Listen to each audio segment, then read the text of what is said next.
성도 여러분 안녕하십니까? 2024년 5월 21일 화요 새벽 말씀 함께 나누겠습니다. 함께 나누실 하나님 말씀은 사도행전 9장 32절에서 43절까지입니다. 본문은 베드로가 행한 치유 사역에 대해서 소개하고 있습니다. 본문을 통해서 믿음으로 기도할 때 응답받음과 어려운 이웃을 돌보며 구제와 선행을 베푸는 자 되어야 함에 대해서 묵상하겠습니다. 첫째 묵상할 내용은 믿음으로 기도할 때 응답받는다는 것입니다. 본문 32절에 보시면 그때 베드로가 사방으로 두루 다니다가 루다에 사는 성도들에게도 내려갔더니라고 하였습니다. 베드로 사도는 예루살렘에 일어난 박해를 피해 흩어진 성도들을 찾아가 권면하고 위로하기 위해 사방으로 두루 다니게 되었습니다.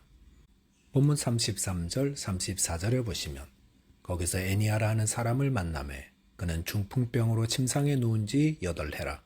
베드로가 이르되 애니아야 예수 그리스도께서 너를 낫게 하시니 일어나 내 자리를 정돈하라 한데 곧 일어나니 라고 하였습니다. 루다를 방문한 베드로는 그곳에 중풍병으로 8년간 침상에 누워있는 애니아라 하는 사람을 만나게 됩니다.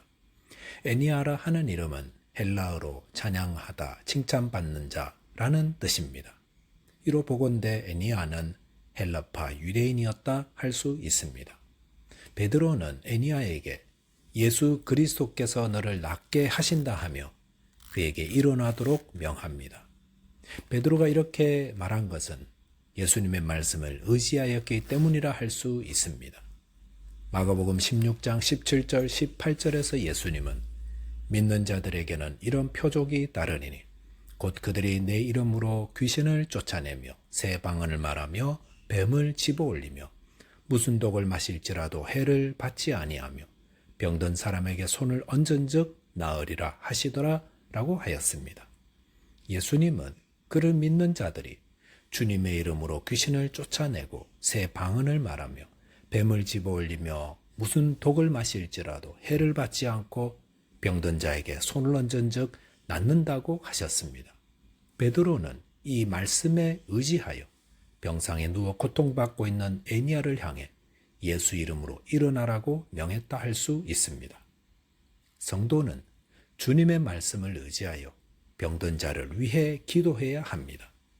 병에 걸렸으면 병원도 가고 약도 먹지만 우리를 정말로 고치시는 분은 하나님이심을 믿어야 합니다. 그래서 질병에 걸렸다면 기도하시기 바랍니다. 하나님의 살아계심과 그를 믿는 자에게 주신 약속의 말씀을 의지하여 기도하시기 바랍니다. 베드로는 의심도 많고 두려움도 많은 자였습니다. 그것은 우리도 마찬가지입니다. 그런데 그런 베드로가 순수하게 주님의 말씀을 믿고 성령을 의지하여 기도하자 어떻게 되었습니까? 주님의 말씀대로 병든 자가 낫는 역사가 일어났습니다. 본문 40절에 보시면 죽은 다비다를 향해 기도하고 다비다야 일어나라 라고 하자 그가 살아나는 역사가 나타나기도 했습니다. 이런 일들은 베드로이기 때문에 일어난 것이 아닙니다. 만약 그랬다면 주님께서 그렇게 말씀하셨을 것입니다. 하지만 주님은 믿는 자들에게는 이런 표적이 따르리니 라고 하시면서 그를 믿는 모든 자에게 동일하게 이 약속을 주셨습니다. 그러므로 저희도 기도해야 합니다. 순전한 마음으로 주님의 말씀을 믿고 성령을 의지하여 기도해야 합니다. 구약시대에 가장 표적을 많이 행한 사람은 엘리야입니다. 그는 기도하여 불이 하늘에서 내리고 그가 기도하자 3년 6개월 동안 하늘이 비를 내리지 않았습니다. 그리고 그가 기도하자 다시 비가 내렸습니다. 얼마나 대단한 사람입니까? 하지만 그에 대해 야고보서 5장 17절에서는 엘리야는 우리와 성정이 같은 사람이라고 증거하고 있습니다. 그 말은 엘리야나 우리나 다 같은 사람이라는 것입니다. 그 말은 베드로이기 때문에 능력이 나타난 것이 아니라 엘리야이기 때문이 아니라 주님의 말씀을 믿고 기도할 때 역사가 일어났다는 것입니다. 의심하는 자는 받지 못한다 하였습니다. 그러나 믿는 자는 주님의 능력을 체험하게 됩니다. 지금도 주님은 살아계십니다. 그리고 순전한 마음으로 믿고 기도하는 자의 기도에 응답하십니다. 저와 여러분이 순전한 믿음으로 기도함으로 응답받는 자 되시기 바라겠습니다. 둘째로 묵상할 내용은 진실된 신앙인은 죽어서도 칭찬을 받는다는 겁니다. 본문 36절에 보시면 욥바에 다비다라 하는 여제자가 있으니 그 이름을 번역하면 도르가라 선행과 구제하는 일이 심히 많더니라고 했습니다. 베드로가 방문한 루다에서 약 18km 서북쪽으로 떨어진 곳에 지중해 해변에 욥바라는 도시가 있었습니다. 그곳에 다비다라 하는 여제자가 있었는데 다비다는 히브리식 이름이요 헬라식으로는 도르가입니다. 이 다비다를 여제자라고 부른 것으로 볼 때 다비다는 이미 주님을 영접하고 주님의 일에 신실한 자였다 할 수 있습니다.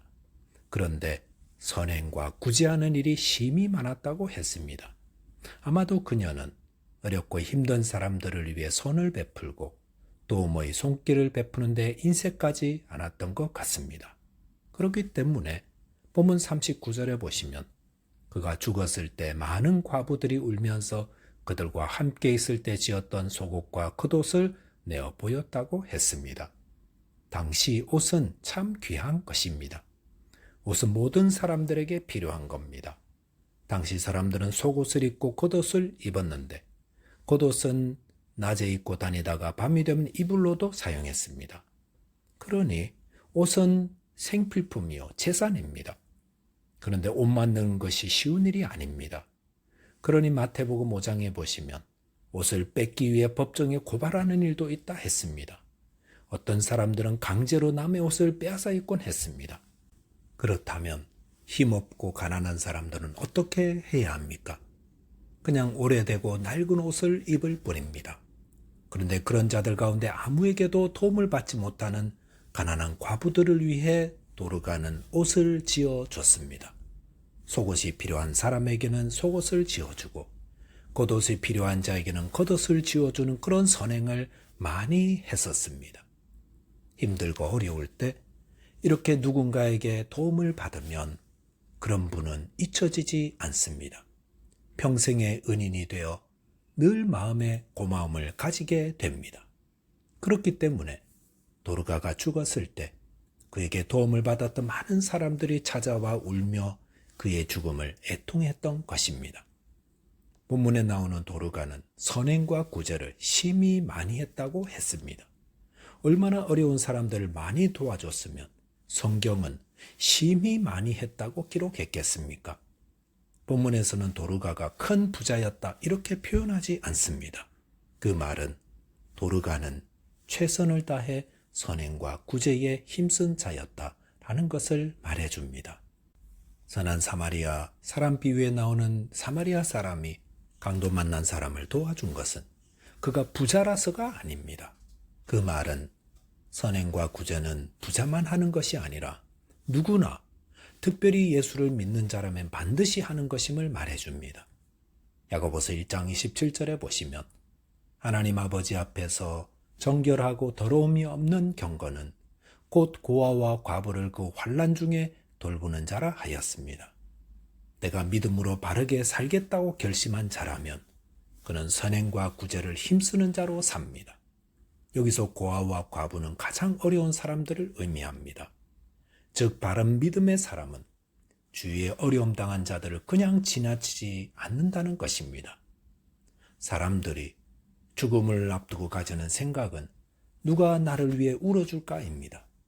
그런데 본문을 보시면 심히 많은 선행과 구제를 행한 도르가가 죽었을 때 많은 사람들이 그의 죽음을 슬퍼하였습니다. 예수님 말씀하신 부자와 거지 나사로 비유해서 부자는 죽어 지옥에 갔는데 그 이유를 예수를 안 믿어서라고 말하지 않습니다. 대신 그는 집 앞에 불쌍한 거지 나사로를 돌보지 않은 자였습니다. 이 말은 그가 바른 믿음의 사람이 아니었다는 것입니다. 바른 믿음의 사람은 어려운 자들을 구제하고 선행을 베푸는 자들입니다. 저와 여러분께서 어려운 이웃을 돌보는 자 되시기 바라겠습니다. 기도하겠습니다. 하나님 아버지, 저희에게 바른 믿음 주셔서 병든 자를 위해 기도하게 해주시고 또한 주님의 마음으로 어려운 여수를 돌보며 선행과 구제를 많이 행하는 자 되게 해 주옵소서. 예수 그리스도의 이름으로 기도하옵나이다. 아멘. 오늘도 믿음 안에서 승리하는 하루 되시기 바라겠습니다. 감사합니다.